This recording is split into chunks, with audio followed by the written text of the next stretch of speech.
Hi everyone and welcome to The Crow Show. I'm Mark Bickley. And I'm Alana Smith.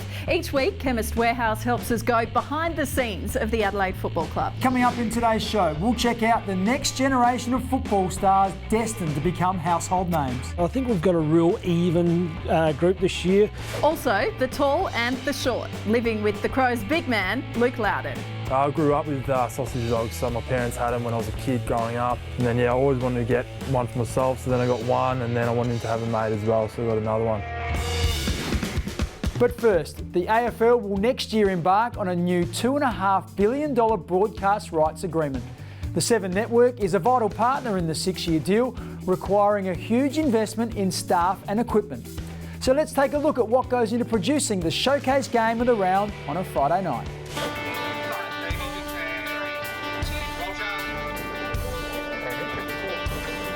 Friday Night Footy is definitely the pinnacle for us from a football perspective. It's the big show, a lot of eyeballs, so you have a few more bells and whistles on a Friday night. Definitely it's up there with some of the major broadcasts in the country. And a few more bells and whistles on a Friday night that you might see compared to another game during the week. It's been a huge build-up here in Adelaide. They're very excited. Should be a sellout crowd, great atmosphere, and a cracking game of football. There's a lot of work that goes into the broadcast for a Friday night, a lot of man hours and during the week, cutting packages, shooting interviews. Technical guys, so being a Friday, first technical guys will probably get here on a Wednesday, and then the rest of them here on a Thursday, rigging cameras and all that sort of business. Tonight we're up around 20. Now that doesn't mean there's 20 cameras on the play, that's in total. So we have little cameras outside the coaches' boxes, little cameras inside the in the rooms, but you're looking at about 12 that are on the game. We're talking somewhere around 40 to 45 staff behind the camera. We've got a team of about 6 commentators and hosts tonight, so it's a big game. Well done by Sloan, going to Miller. Kept his feet, that was the important thing. So Sloan having a bit of a burst here. I can see the game opening up and more goals being kicked. Live sport can change so quickly. As I said to a few people, if you had a script and be able to tell the story with a script, it'd be a piece of cake. Now it's not live sport, anything can happen, and so things are changing very quickly. So quick decisions and so forth. So sometimes there can be a little disagreement, but yeah, a lot of adrenaline, so fast-paced. Talent scouts from all the clubs will spend the next few weeks chasing the game's best young players around the country as the AFL stages the National Under-18 Championships. So how do South Australia's emerging stars shape up? Let's hear from the Sandfulls high performance manager Brenton Phillips, who over the years has seen the best. We're looking for selfless acts. We're looking to be uncompromising. This time of the year is always exciting, leading into the national championships. I think we've got a real even group this year. Some of our National Academy blokes are probably our standouts, the Jonty Scharenbergs, the Slimmings, Sweets, Laddams.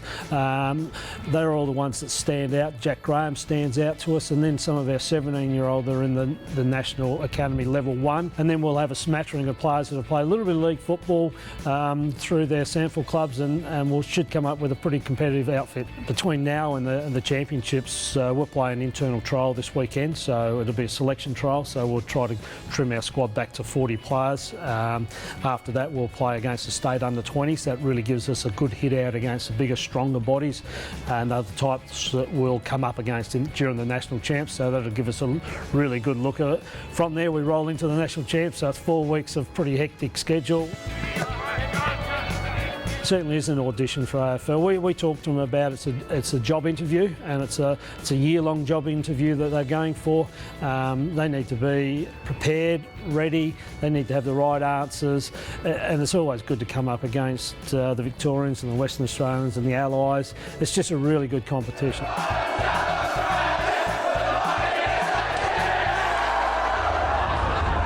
South Australia kicks off its campaign against the Allies at Amy Stadium on June the 4th. After the break, join Josh Jenkins in his game day countdown. And what's it like being given one of the toughest jobs in football? Goal kicking is very important. It's a very personal thing too for players to make sure that they've succeeded in their training during the week and putting it into game days.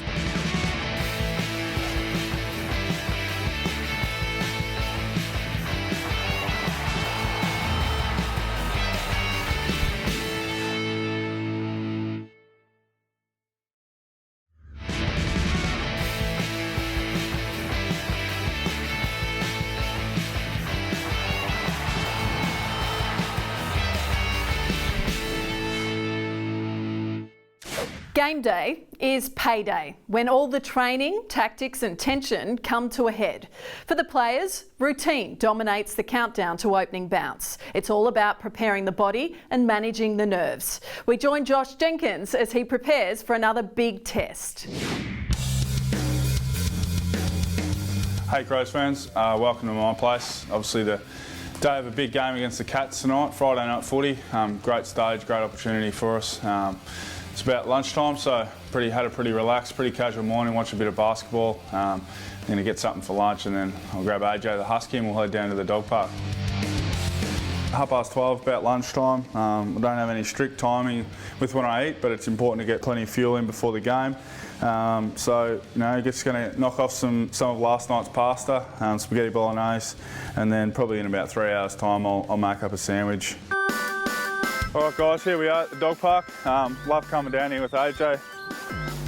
It's good for me to just get out and get some fresh air, especially on a nice day like this. Stretch the legs. Obviously gives him a bit of a run and somewhere I can just relax and not think about the game too much, just relax, fill in a bit of time. And so I've had AJ for about 2 years. He's just over 2-year-old.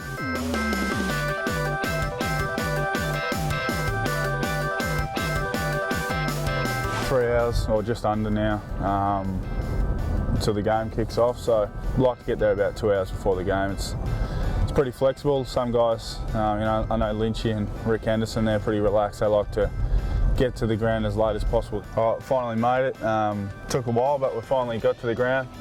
So let's get stuck into it. Hopefully we can get the 4 points. I like to generally get out in the field and get a feel for the conditions, have a couple of shots at goal at both ends, and just wait for the game to come around. We don't really have much of a meeting. Pikey will just give us a couple of words of encouragement, but everything's been done.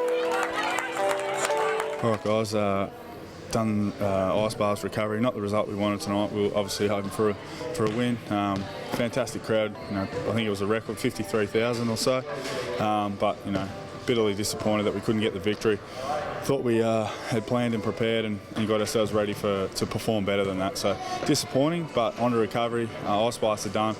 Go home, try and get a rest, and then get up and head to the beach in the morning. So thanks for spending the day with me, guys.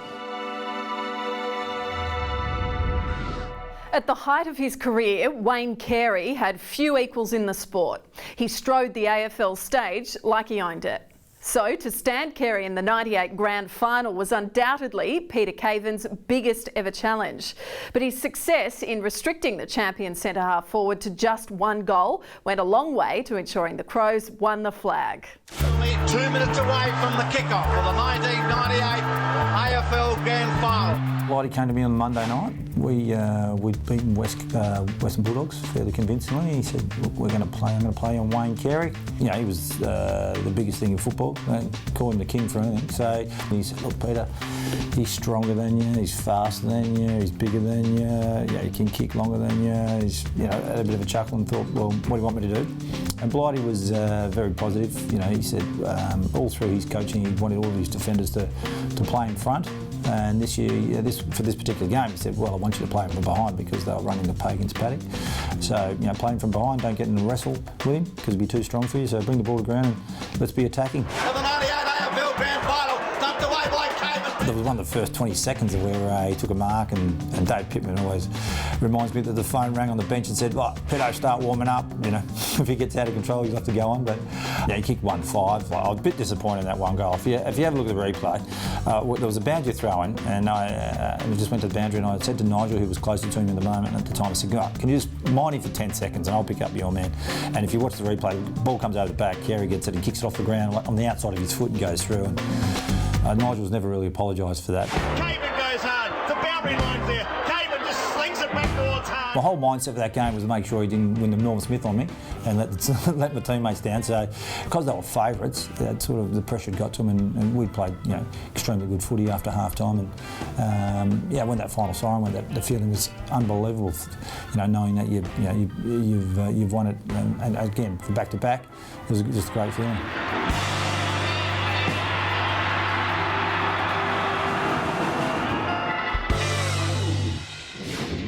And Peter is still involved with the Crows on the board of the Past Players and Officials Association. So far this year, we've learned a little more about the players by meeting the pets they keep. Luke Lowden happens to be the Crows' tallest player, but he might just have the smallest dogs, two much-loved sausage dogs. As he introduces us to his pint-sized pooches, he talks about how his season has progressed. So I got Herbert and Homer, both dachshunds, or better known as sausage dogs. So yeah, really great dogs, and love them dearly. Grew up with sausage dogs, so my parents had them when I was a kid growing up. And then yeah, I always wanted to get one for myself, so then I got one, and then I wanted to have a mate as well, so I got another one. When you think of it, they're long themselves, and you can think of me as a long person, so it sort of makes a little bit of sense somehow. Yeah, no, they're very cruisy. They get a little bit territorial and stuff. Obviously, you found out when you walked in here and they had a bit of a bark, but yeah, no, very cruisy dogs. Yet to get one today. Steers that through the middle. It's a 1-point ball game. Last year was not ideal with coming in the club with an Achilles injury. That put me back a fair bit, but this year been able to do a fair chunk of the pre-season, and then yeah, had a consistent season at sample level this year, so been pleased so far. I would love to play AFL footy, but at the moment Sauce is doing really well and JJ is doing really well forward as well, so I just want to keep improving at sample level. That's my main aims at the moment. I've enjoyed playing ruck, but it's obviously we've got myself, Riley O'Brien and Paul Hunter in the sample side at the moment, so it's hard to just play ruck, so you sort of got to play both positions, ruck and forward. Squads win premierships, not just the 22, so if we can get everyone playing really good footy at both levels, I think it would hold the club in good stead. Incidentally, Luke comes from the tiny Victorian town of Dookie and started playing footy naturally enough for the local team known as the Dooks. Still to come on The Crow Show. Brodie Smith catches up with another tall, the Big Sauce. At times it's nice to get forward a little bit. Hopefully I can get forward a little bit more going forward. And kicking goals, the match-winning skill that's so hard to master.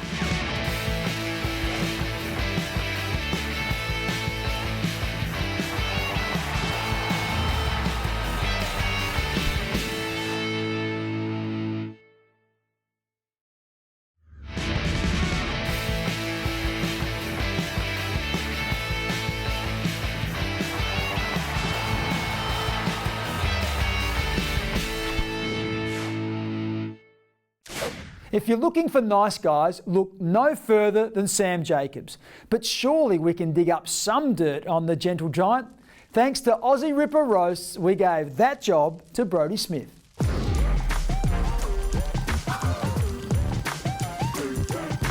Sammy Jacobs, thanks for joining us on the roast. Thanks mate, good to be here. This year with the rotations, obviously spending a lot more time on the field and a bit of time up forward. How's it all going so far this year? Yeah, it's good. Things haven't changed too much. I'm still playing, high minutes in the ruck, which is obviously good. I enjoy that, and at times it's nice to get forward a little bit. Hopefully I can get forward a little bit more going forward. Kick a couple of snags. Love kicking goals. So. Now, and we've noticed this year as well, you're getting a little bit more attention from opposition teams. Yeah, I know. Obviously, part of my job is to get back on the goal line, and I find myself, once they kick the goal, running back to the centre circle, that every forward feels they have to get into me. So it's a bit different, but I'm slowly adjusting to it. We'll go on to off-field. Obviously, my locker's across from yours, so over the years, me and Sam Shaw have eavesdropped on a bit of conversations that you've had. So it started with Bernie and Pup with a lot of cricket. So you're still playing cricket? I'm not playing as much anymore. And then it was on to truck, and the big conversation there was lawns. So how's the lawn going? I'm enjoying this evolution. It's good. Yeah, the lawns are going well. Unfortunately, I've got two dogs that just feel they have to dig it up. So it's obviously hard work at the moment, trying to keep them off and keep it nice, looking nice and good. All right, so you're a big NBA fan, Sauce. The Warriors are in their final series at the moment. You still confident? It's a long series, and it's going to be great. I just love enjoy watching the best players go at it in the world, and hopefully my man Bogey can get a few more minutes and get some rebounds. No worries, beautiful. Thanks for joining us, Sauce. No worries, mate. Thanks for having me. Nothing frustrates players and fans more than wayward goal kicking. Some of the best players can lose confidence in front of goals, and ultimately, poor kicking will cost games. In Under the Coach's Roof, brought to you by Revolution Roofing, forwards development coach Tate Kaesler explains how he gets the best out of his forwards. Goal kicking is very important in the game today because obviously you put all that effort in to get the ball inside 50, and the last thing the defenders and the midfielders want is for forwards to miss the goal. So yes, it's very important as well as putting pressure on the scoreboard. It's a very personal thing too for players to make sure that they've succeeded in their training during the week and putting it into game days. An Adelaide draw level here. For my players, I'm really a big stickler for routine. No matter how far out you are, whether you're 20 metres or 40 metres out, I still think having the same routine is very important. During the week, it's really hard to replicate, 50,000 people at a ground with the noise for players to have shots on goal. But what we try and do is have a lot of competition. The boys are really competitive. They'll put lunches on it, they'll put coffees on it. So that creates a little bit of fun, but it also creates pressure when you've got the rest of the guys around there watching as well. So as much as we can, I make sure that the players are trying to execute under pressure and also at a game intensity, especially when they're having shots on the run or snaps, that they've got a little bit of pressure on them to try and feel that game-like simulation. Stay with us. Shortly, we'll go on holiday with Richard Douglas. And are you this week's face in the crowd?